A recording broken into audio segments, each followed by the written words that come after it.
Hello students, welcome है आप सबका मेरी क्लास में। आज हम करने जा रहे हैं क्लास 10th का चैप्टर तत्वों का आवर्त वर्गीकरण। जैसा कि आपने पिछले लेक्चर में समझा था कि डिफरेंट टाइम्स के ऊपर डिफरेंट साइंटिस्ट के द्वारा तत्वों को अरेंज करने की कोशिश की। ये अरेंजमेंट इसलिए की गई ताकि हमें अ नंबर ऑफ एलिमेंट्स जो हैं उनकी प्रॉपर्टीज इजीली लर्न हो सके। चाहे वो न्यूलैंड का अष्टक था या डोबेराइनर का तिर्यक या मेंडलीव के द्वारा दी गई आवर्त सारणी, सभी में एक कॉमन फैक्टर था कि उन्होंने तत्वों को उनके परमाणु द्रव्यमान के बढ़ते क्रम में अरेंज किया था। मीन्स उन साइंटिस्ट के द्वारा परमाणु द्रव्यमान को as a basic property, as a fundamental property consider किया गया। लेकिन सन 1913 में साइंटिस्ट हेनरी मोजले के द्वारा एक्सप्लेन किया गया कि परमाणु क्रमांक मीन्स जो परमाणु संख्या होती है वह फंडामेंटल प्रॉपर्टी होती है। Means that is more important fundamental property than the द्रव्यमान संख्या। क्लियर? तो हमारे पास उसके बाद मेंडलीव के आवर्त सारणी में चेंजेस की गई और एक नई आधुनिक आवर्त सारणी हमें दी गई। और यह सारणी किसके ऊपर बेस्ड थी? परमाणु संख्या। तो हमारे पास आधुनिक आवर्त नियम क्या कहता है कि तत्वों के जो गुण धर्म है वह उनकी परमाणु संख्या के आवर्त फलन होते हैं।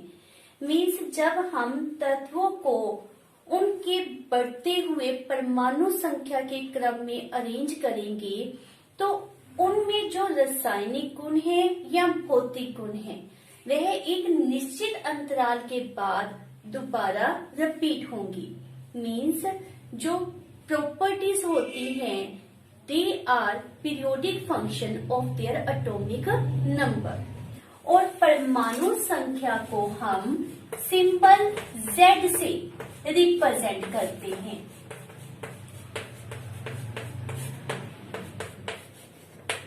और यह नाभिक में प्रेजेंट प्रोटॉन की संख्या के बराबर होती है।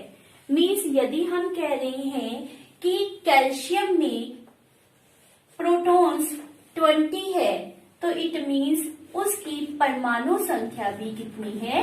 20। यदि हमें कहा गया है कि आर्गन में परमाणु संख्या 18 है तो इट मीन्स वहां पर 18 प्रोटॉन्स प्रेजेंट होते हैं। तो इस तरह से परमाणु संख्या के अकॉर्डिंगली हमारे पास न्यू पीरियोडिक टेबल दिया गया। हमारे पास न्यू पीरियोडिक टेबल के द्वारा मेंडलीव के पीरियोडिक टेबल में जो कमियां थी उनको भी दूर किया गया। वह किस प्रकार? जैसे कि हमारे पास मेंडलीव के द्वारा कोबाल्ट तथा निकल को जब प्लेस किया गया था तो उन्होंने जो अपना क्राइटेरिया लिया था, तो उन्होंने जो अपना रूल लिया था कि तत्वों को उनके बढ़ते हुए मास नंबर के अकॉर्डिंग रखा जाए, तो यहाँ पर वह रूल ब्रेक करना पड़ा क्योंकि जो कोबाल्ट है उसका मास नंबर होता है 58.9, निकल का 58.7। तो उन्होंने जिसका मास नंबर अधिक था उसे पहले रखा और जिसका मास नंबर कम था उसे बाद में रखा। मीन्स जो रूल था उसे ब्रेक करना पड़ा। लेकिन कोबाल्ट का एटॉमिक नंबर होता है 27 और निकल का होता है 28। तो न्यू पीरियोडिक टेबल में इनको प्लेस करते समय हमें कोई प्रॉब्लम नहीं आती। सेकेंड वन, आइसोटोप, समस्थानिक, ऐसे परमाणु जो एक ही तत्व से बिलोंग करते हो, मीन्स जिनकी परमाणु संख्या एक जैसी हो लेकिन द्रव्यमान संख्या भिन्न भिन्न हो। जैसे कि क्लोरीन 35 तथा क्लोरीन 37।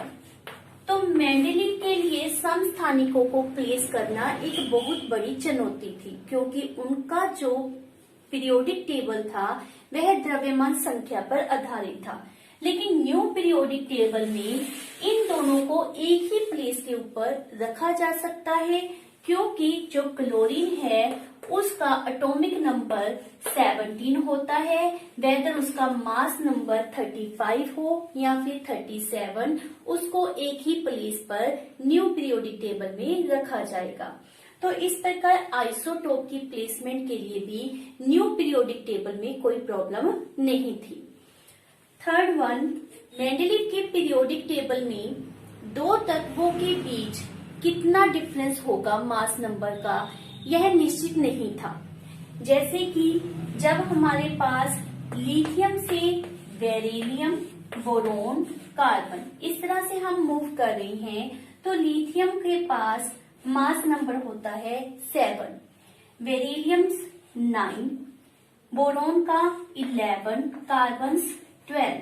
यहीं पर हमारे पास बिटवीन टू एलिमेंट 2 का डिफरेंस है, जैसे कि यहाँ पर, और यहाँ पर कितने का डिफरेंस है 1 का, और कहीं पर 3 का, कहीं पर 4 का। इस तरह से जो दो एलिमेंट के बीच मास नंबर का डिफरेंस है वह कोई फिक्स नहीं था, जिसके कारण यह पता करना मुश्किल था कि इन दो तत्वों के बीच कितने तत्वों की खोज की जा सकती है। लेकिन न्यू पीरियोडिक टेबल में जब हम एक तत्व से दूसरे तत्व तक मूव करते हैं तो सिर्फ एक नंबर से इंक्रीजमेंट आता है, जैसे इसका एटॉमिक नंबर 3, 4, 5, 6 सो ऑन। तो इस तरह से हमारे पास न्यू पीरियोडिक टेबल में दो तत्वों के बीच एक निश्चित अंतराल प्रेजेंट है। As well as new periodic table में मेटल्स को अलग रखा गया है तथा नॉन मेटल को अलग से प्लेस किया गया है, तो जिसके कारण यहाँ पर उनकी प्रॉपर्टीज को लर्न करना बहुत इजी हो जाता है। तो ये मेंडलीव के जो टेबल में कमियां थी न्यू पीरियोडिक टेबल के द्वारा उन्हें दूर किया गया। कह सकते हैं कि यह न्यू पीरियोडिक टेबल में प्रेजेंट विशेषताएं हैं। न्यू पीरियोडिक टेबल में एक छोटी सी कमी है, that is hydrogen placement. Hydrogen एक ऐसा एलिमेंट है जिसके गुण ग्रुप 1 से तथा ग्रुप 17 से इन दोनों समूहों के साथ मैच करते हैं, तो इसको 1 ग्रुप में भी रखा जा सकता है, as well as in the 17 group भी हम इसको प्लेस कर सकते हैं। तो इस प्रकार से इसकी पोजीशन को लेकर अनिश्चितता अभी तक बनी हुई है। पीरियोडिक टेबल में हमारे पास दो तरह की लाइंस रिप्रेजेंट की गई हैं, horizontal lines and vertical lines. Horizontal line total हमारे पास 7 हैं, जिन्हें हम पीरियड्स या फिर आवर्त का नाम देते हैं, और वर्टिकल लाइंस जो हैं वो 18 हैं और उन्हें ग्रुप या फिर समूह का नाम दिया जाता है। जब हम एक ही समूह में प्रेजेंट तत्वों के इलेक्ट्रॉनिक विन्यास को चेक करते हैं तो हमें क्या प्राप्त होता है। जैसे मान लेते हैं हम समूह 1 की बात कर रहे हैं, जिसमें हमारे पास hydrogen, lithium, sodium, potassium, rubidium, caesium present है, और इन सभी में आप देखोगे कि जो बाहरी कक्ष है उसमें एक इलेक्ट्रॉन प्रेजेंट है। जैसे हाइड्रोजन में आपको पता है एक कोश होता है और उसके आखिरी शेल में एक इलेक्ट्रॉन होता है। लिथियम में 2-1, सोडियम में 2-8-1, पोटाशियम 2-8-8-1 एंड सो ऑन। तो आपको इनके बाहरी कोश में एक इलेक्ट्रॉन मिलता है। चाहे यहाँ पर कोश की संख्या में वृद्धि हो रही है, परंतु संयोजकता इलेक्ट्रॉन जो कि बाहरी कक्ष में इलेक्ट्रॉन्स होते हैं उनकी संख्या समान रहती है। इसी प्रकार आप किसी और समूह की बात करते हैं, जैसे हम 17 ग्रुप की बात करें, फ्लोरीन, क्लोरीन, ब्रोमीन, आयोडीन, तो यहाँ पर भी आप क्या देखते हो कि इनके बाहरी कोश में इलेक्ट्रॉन सदैव एक जैसे रहते हैं, दैट इज 7। तो यहाँ पर तो यहाँ पर हमारे पास समूह में क्या फीचर मिलता है, कोश की संख्या लगातार बढ़ती है, लेकिन जो संयोजकता इलेक्ट्रॉन है मीन्स बाहरी कक्ष में जो इलेक्ट्रॉन होते हैं वह सदैव सेम रहते हैं।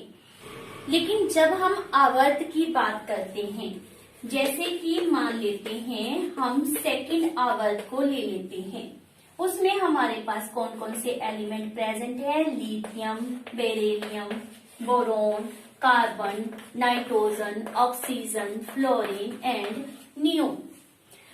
इन सभी में जब आप लीथे लेकर नियोन तक मूव करते हो तो कोश की संख्या सेम रहती है, लेकिन बाहरी कक्ष में जो संयोजकता इलेक्ट्रॉन है वह लगातार इंक्रीज होते जाते हैं।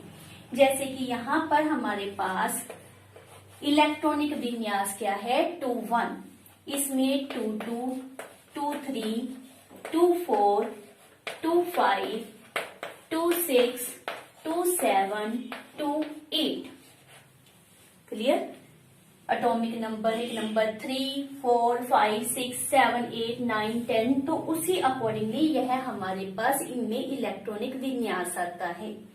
तो हमारे पास सभी में कितने कोश प्रेजेंट है, 2, लेकिन जो बाहरी कक्ष में इलेक्ट्रॉन है वह पर स्टेप इंक्रीज हो रही है।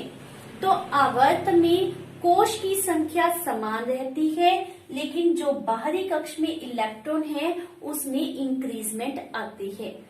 लेकिन समूह में कोश की संख्या बढ़ती है, जबकि बाहरी कक्ष में प्रेजेंट इलेक्ट्रॉन की संख्या समान रहती है। इसीलिए एक ही समूह में आने वाले जितने भी तत्व होते हैं उनके गुण बार बार रिपीट होते हैं, उनके गुण आपस में मैच करते हैं। प्रत्येक आवर्त जो होता है वह एक नए कोश से स्टार्ट होता है और एक कोश में कितने इलेक्ट्रॉन होते हैं वही डिसाइड करते हैं कि दिए गए आवर्त में कितने तत्व प्रेजेंट होंगे। तो पास एक कोश में कितने इलेक्ट्रॉन होते हैं उसको हम एक फार्मूले से कैलकुलेट कर सकते हैं। वह फार्मूला हमारे पास क्या है, तो कोश जो होता है उसको हम लेट्स सपोज n से रिप्रेजेंट करते हैं। हमारे पास फार्मूला है 2n²। मान लेते हैं कोश 1, तो उसमें हमारे पास इलेक्ट्रॉन्स कितने प्रेजेंट होंगे, 2 1² मीन्स 2 इलेक्ट्रॉन। तो इट मीन्स जो हमारे पास प्रथम आवर्त होगा उसमें कितने एलिमेंट या तत्व प्रेजेंट होंगे, 2। इसी प्रकार से यदि हम कोश 2 की बात करते हैं तो उसमें इलेक्ट्रॉन कितने होंगे, 2² दैट मीन्स हमारे पास 8। तो इट मीन्स जो सेकंड आवर्त होगा जैसा कि अभी हमने किया था उसमें कितने तत्व प्रेजेंट होंगे, दैट इज 8। यदि कोश 3 की बात करते हैं, अब यह ध्यान से समझिए, तो इलेक्ट्रॉन्स उसमें कितने होते हैं, 2 3² दैट मीन्स 18। लेकिन जो बाहरी कोश होता है उसमें 8 से अधिक इलेक्ट्रॉन नहीं आ सकते, इसलिए जो आवर्त 3 है उसमें आपको मैक्सिमम 8 तत्व ही मिलेंगे, क्योंकि बाहरी कोश में 8 से इलेक्ट्रॉन अधिक नहीं हो सकते। तो इस प्रकार से आपके पास एक आवर्त में कितने तत्व प्रेजेंट होते हैं आप इस तरह से कैलकुलेट कर सकते हो। नेक्स्ट है हमारे पास आधुनिक आवर्त सारणी की प्रवृत्ति, मीन्स उसके जो गुण है वह आवर्त में तथा समूह में किस प्रकार से बदलते हैं। तो सबसे पहले हम डिस्कस करते हैं संयोजकता। संयोजकता जैसे कि आप जानते हैं किस पर डिपेंड करती है, बाहरी कोश में प्रेजेंट इलेक्ट्रॉन्स के ऊपर।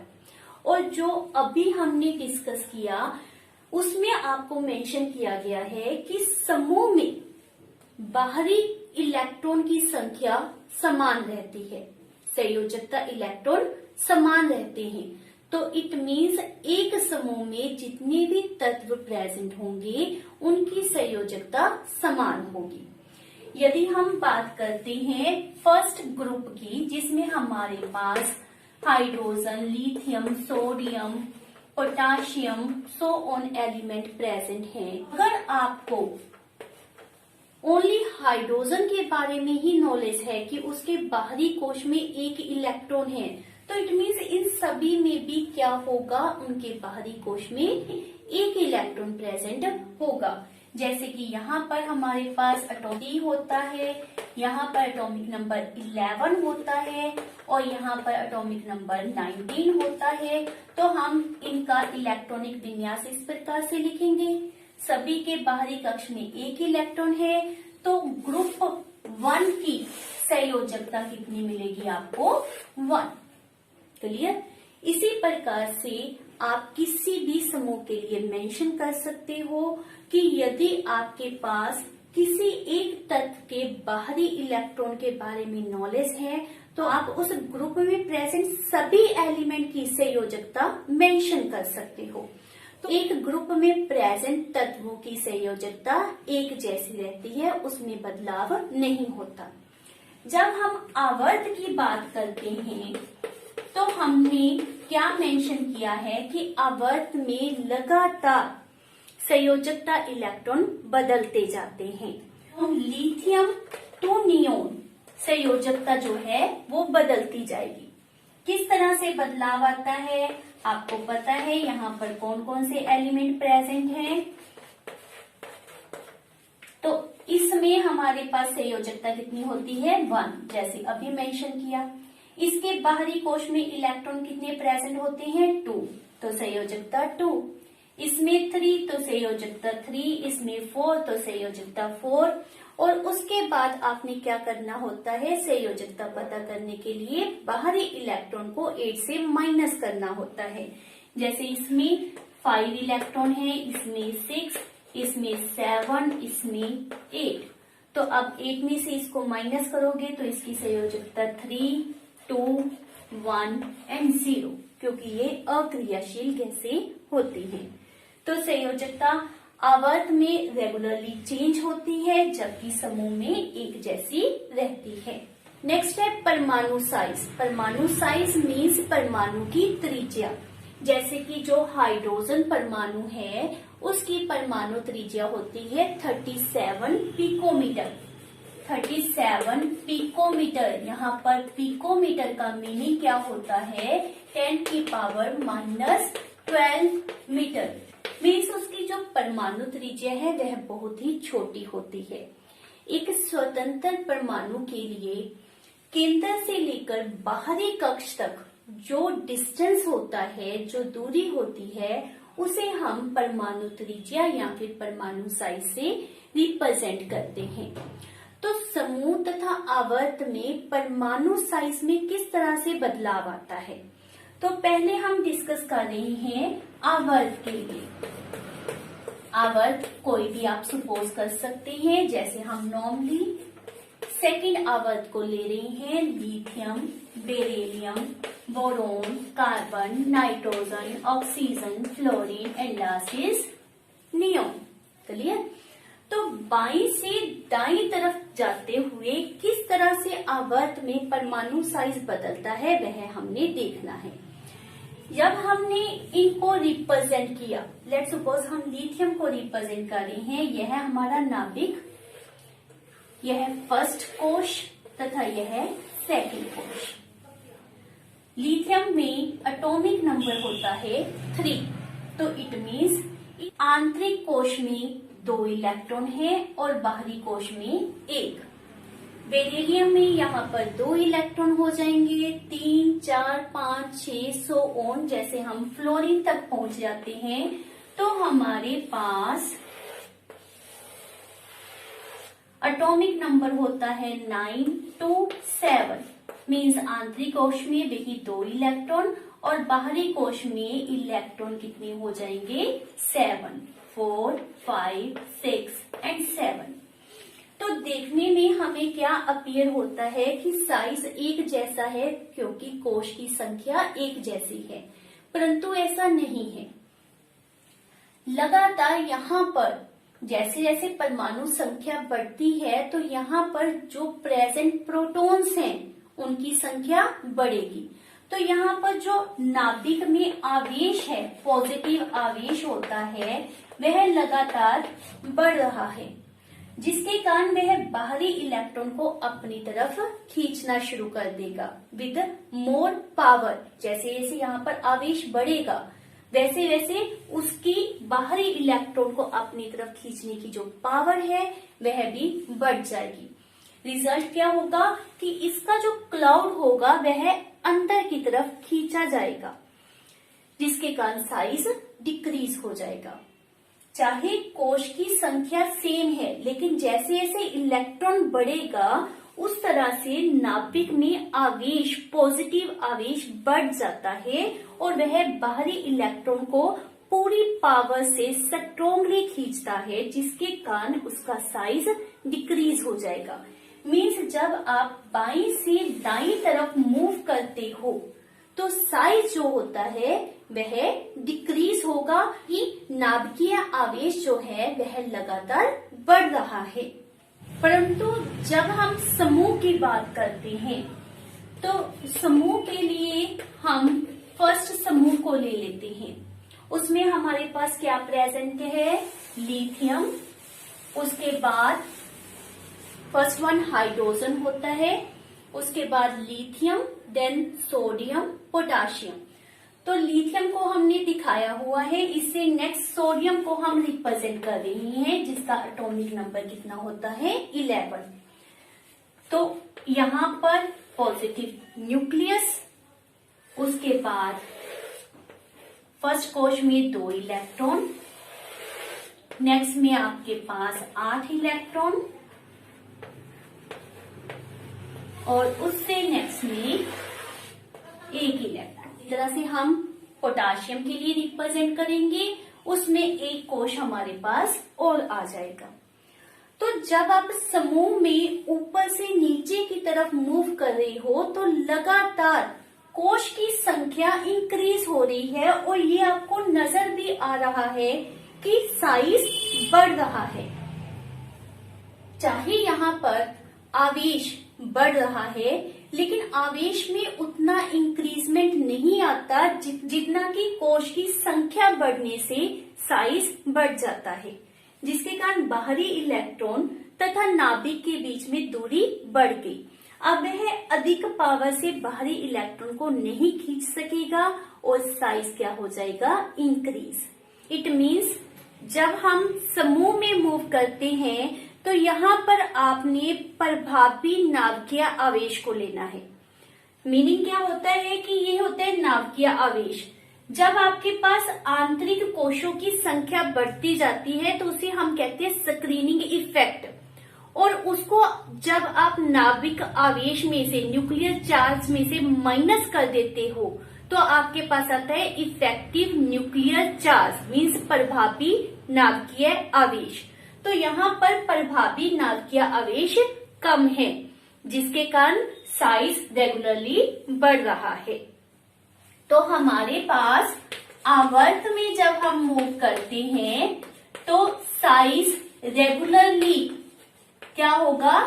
डिक्रीज, कम होता जाएगा। और समूह में जब हम मूव करते हैं तो जो साइज है वह रेगुलरली इंक्रीज होता जाएगा, मीन्स बढ़ता जाएगा। तो यह है आवर्त सारणी में किस प्रकार से परमाणु साइज में बदलाव आता है। नेक्स्ट हमारे पास है धात्विक तथा अधात्विक गुण। के पास आवर्त सारणी में बाईं तरफ कौन कौन से एलिमेंट प्रेजेंट हैं? Like lithium, sodium, potassium, magnesium. तो ये हमारे पास क्या होती हैं? मेटल्स, धातु। और दाईं तरफ हमारे पास क्या प्रेजेंट है? Like the sulphur, chlorine, oxygen, fluorine. तो ये क्या है? गैसेस होते हैं और ये अधातुएं होती हैं। तो क्या हम ऑब्जर्व कर रहे हैं कि बाईं से दाईं तरफ जब हम जा रहे हैं तो धात्विक गुणधर्म कम होते जाते हैं और धातु के गुणधर्म बढ़ते जाते हैं। आवर्त सारणी में बाईं तरफ हमारे पास मेटल्स है और दाईं तरफ हमारे पास क्या होते हैं, नॉन मेटल्स।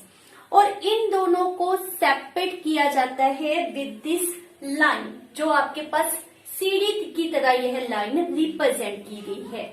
यहाँ पर ऐसे एलिमेंट प्रेजेंट होते हैं जो दोनों गुणधर्म को शो करते हैं, मीन्स उनमें मेटल के भी गुण होते हैं और नॉन मेटल के भी, और उन्हें क्या नाम देते हैं, उप धातु का। क्या कहा जाता है, उप धातु या फिर मेटेलॉइड्स। और यह हमारे पास कौन कौन से हैं, boron, silicon, germanium, arsenic, antimony, tellurium and polonium. तो यह हमारे पास उप धातुएं प्रेजेंट हैं जिनमें दोनों तरह के करेक्टर पाए जाते हैं, metal as well as non metal. Third lesson में हमने आबंध बनाने के बारे में पढ़ा था, मीन्स कुछ एलिमेंट बॉन्डिंग करने के लिए इलेक्ट्रॉन का त्याग करते हैं और कुछ बॉन्डिंग करने के लिए इलेक्ट्रॉन को गेन करते हैं। तो कौन से एलिमेंट हैं जो इजीली इलेक्ट्रॉन को लॉस कर सकते हैं, इजीली इलेक्ट्रॉन को त्याग सकते हैं, और कौन से ऐसे एलिमेंट हैं जो इजीली इलेक्ट्रॉन को गेन कर सकते हैं, उनमें इस तरह की प्रवृत्ति क्यों होती है, अब हम उनके बारे में डिस्कस कर रहे हैं। तो बेटा हमारे पास जो मेटल्स होती हैं, मेटल्स में इलेक्ट्रॉन त्यागने का गुण होता है। क्यों होता है, जैसे कि हमने किसी भी मेटल को मेंशन कर लिया, लाइक लिथियम, सोडियम, पोटाशियम, तो इनके बारे में अभी आपने पढ़ा कि अपने आवर्त में सबसे बड़ा साइज, आवर्त सारणी में जब आप आवर्त में बाईं से दाईं तरफ मूव करते हो तो हमने क्या रेफर किया था, साइज कम होता है। तो इनका अपने आवर्त में साइज सबसे बड़ा है। एज ए रिजल्ट इनमें जो आखिरी इलेक्ट्रॉन प्रेजेंट होता है वह इजीली बाहर निकल सकता है क्योंकि उसके ऊपर नाभिकीय आवेश कम होता है in comparison to other element जो इनके आवर्त में प्रेजेंट है। तो ये अपने बाहरी इलेक्ट्रॉन को इजीली लॉस कर सकते हैं। अगर ये इलेक्ट्रॉन को लॉस कर सकते हैं तो इनके ऊपर चार्ज क्या आएगा, पॉजिटिव, मीन्स यह विद्युत धनात्मक होंगे, like lithium positive, sodium positive, potassium positive and so on. तो हमारे पास आवर्त सारणी में जब हम बाईं से दाईं तरफ मूव करते हैं तो साइज कम होता जाता है, जिसके कारण इलेक्ट्रॉन के बाहर निकलने की पॉसिबिलिटी भी कम होती जाएगी, उनके ऊपर आकर्षण बल बढ़ता जाएगा। तो यहाँ पर आवर्त सारणी में विद्युत धनात्मक जो गुण है वह रेगुलरली डिक्रीज होता जाता है, परंतु जब आप समूह में मूव करते हो तो साइज लगातार बढ़ रहा है, जिसके कारण बाहरी इलेक्ट्रॉन तथा नाभिक के बीच जो आकर्षण बल है वह कम होता जाएगा और इलेक्ट्रॉन आसानी से बाहर निकल सकता है, जिसके कारण विद्युत धनात्मक करेक्टर जो है वो रेगुलरली इंक्रीज होगा।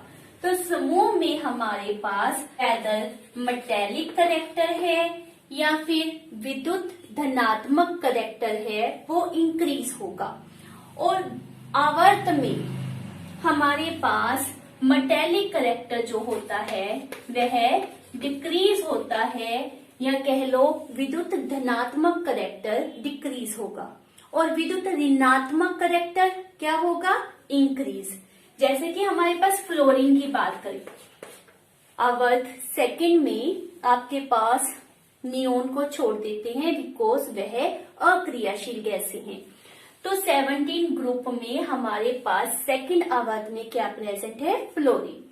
फ्लोरीन में हमारे पास इलेक्ट्रॉन है 2 7, तो यह 7 इलेक्ट्रॉन को लॉस नहीं करेगा।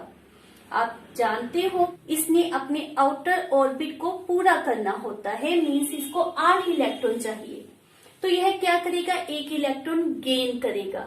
अगर इलेक्ट्रॉन गेन कर रहे हैं तो इनमें क्या गुण आएगा, विद्युत ऋणात्मक।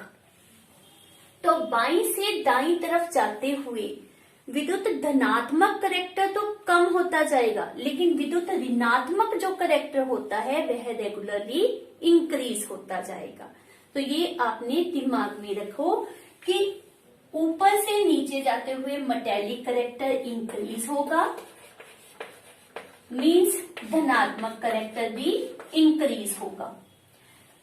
आवर्त में बाईं से दाईं तरफ जाते हुए विद्युत धनात्मक करैक्टर जो होता है वह डिक्रीज होता है, मेटेलिक गुण भी डिक्रीज होता है, यह दोनों गुण कम होते हैं। लेकिन यदि हम अधातु के बारे में रेफर करें तो अधात्वीय करैक्टर जो होता है वह इंक्रीज होगा, एज वेल एज विद्युत ऋणात्मक जो करैक्टर है वह भी क्या होगा, increase. And this is very very important. और इसी प्रकार आप इनके ऑक्साइड के बारे में भी जान सकते हो। जो मेटेलिक ऑक्साइड होते हैं वह बेसिक, ये मीन्स क्षारीय होते हैं, और जो अधातु के ऑक्साइड होते हैं वह अम्लीय प्रवृत्ति के होते हैं। तो क्षारीय गुण आपको बाईं तरफ मिलते हैं तथा अम्लीय ऑक्साइड आपको दाईं तरफ मिलते हैं।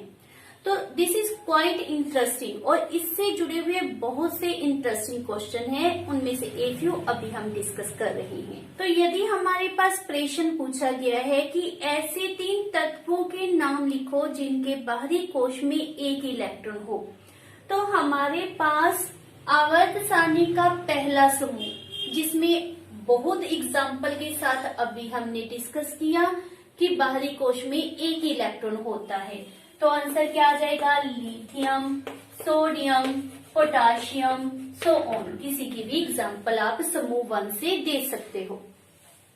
अगर पूछा जाए कि ऐसे एलिमेंट्स लिखो जिनके बाहरी कोश में 2 इलेक्ट्रॉन हैं, तो हमारे पास समूह 2, उसमें हमारे पास क्या है, बेरिलियम, मैग्नीशियम, कैल्शियम, और इनके बाहरी कोश में कितने इलेक्ट्रॉन प्रेजेंट होते हैं, 2।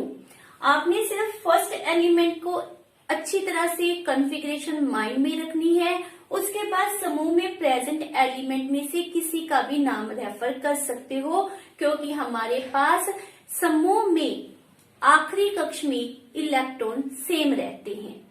यदि हमारे पास पूछा जाए कि कौन से ऐसे एलिमेंट हैं जिनकी संयोजकता 0 होती है, मीन्स वह अक्रियाशील होती हैं, तो हमारे पास समूह 18 आ जाएगा, जिसमें हमारे पास क्या प्रेजेंट है, helium, neon, argon, so on.